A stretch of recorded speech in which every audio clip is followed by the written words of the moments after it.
So there's a movie that just dropped. It's called Citizen Vigilante, directed by Uwe Boll, the guy that is considered one of the worst directors in Hollywood history, and starring a half Jew as the protagonist that is completely cancelled due to some scandal allegations. Shot on a shoestring budget in Croatia. Germany banned this movie even before people knew about it. Here's the plot. An American businessman living in Europe is disappointed by all of this, the judges being corrupt and the criminals walking free, and he takes matters in his own hands. He goes viral and Interpol comes after him, but public cheers for him.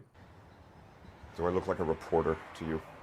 So that's the movie. Now let's talk about why this movie is important. It's a new phenomenon. Germany refused to give this film an AIDS certification, and without that, you cannot release it.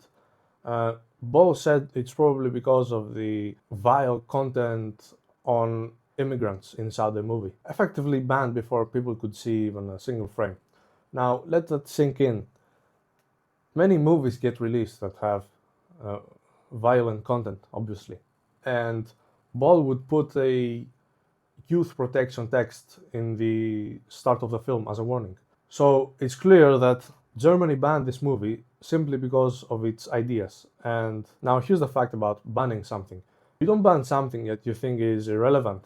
You ban something that you're afraid of it, and you make it very interesting. And people became interested in this movie. So congratulations, Germany, you just made this movie and the director, Boll, very interesting. Now about the critics and if the movie is good or bad. Critics viciously criticize this movie with brutal ratings. But when we see the people ratings, it's now in 6.1 and going up. I think it's 6.2 right now. And this shows the two different worlds. The one is the critics that need to have a certain rating, otherwise they will lose their job.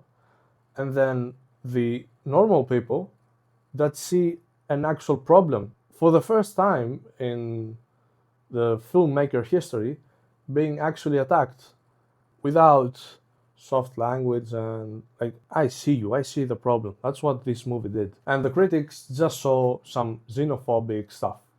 When these ratings are so far apart, it's another indication that it's not a problem of quality. It's a problem of politics and other games. Now here's where it gets interesting. People assume that Boll is this neo-Nazi guy that made this movie out of his political beliefs. But in reality, Boll had criticized AfD in the past, which is not such a crazy party. And Boll is in the industry.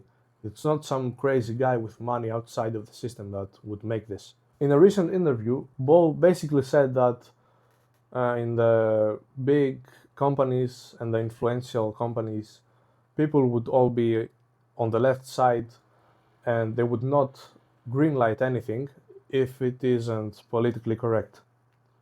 So this is a guy inside the system that is furious with the system.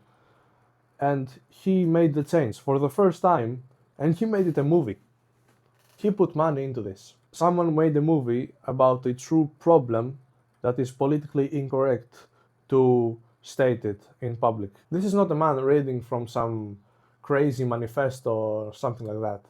It's a regular guy that is just furious with the industry, and that is worth noting. Now, think about what it means that this movie attracted so much controversy.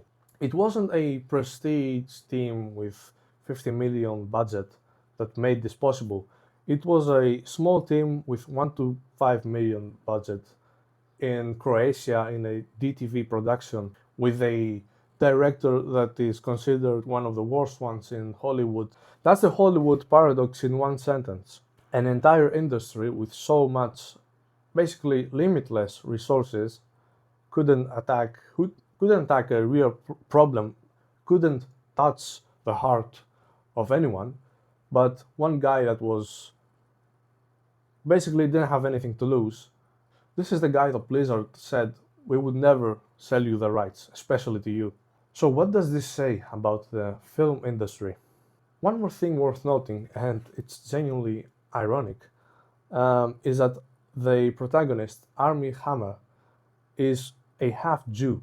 His paternal great-grandfather was Jewish. So the protagonist, the hero of the film, pointing the gun at the Muslims and the blacks inside the film, is a half Jew.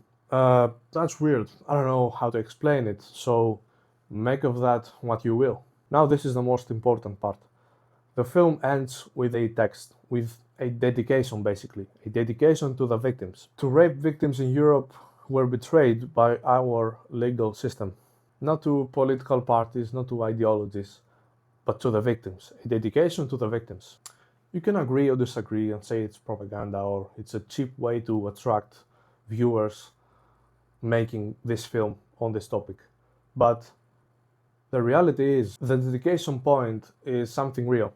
These are people, women, families, who went to courts, in European courts, with full evidence, and they watched their child's predator walk free or have a 5-year jail sentence. That happened. That is happening. That will be happening in the future if we don't do anything about it. It is documented. And for years, if you would bring this topic up in public, in the internet, let alone in a film, it would be too sensitive and it wouldn't pass. But now this changed. But problems don't resolve themselves. You will not resolve a problem with a video like I'm making or a film. But it's a good start. Now, what do you think?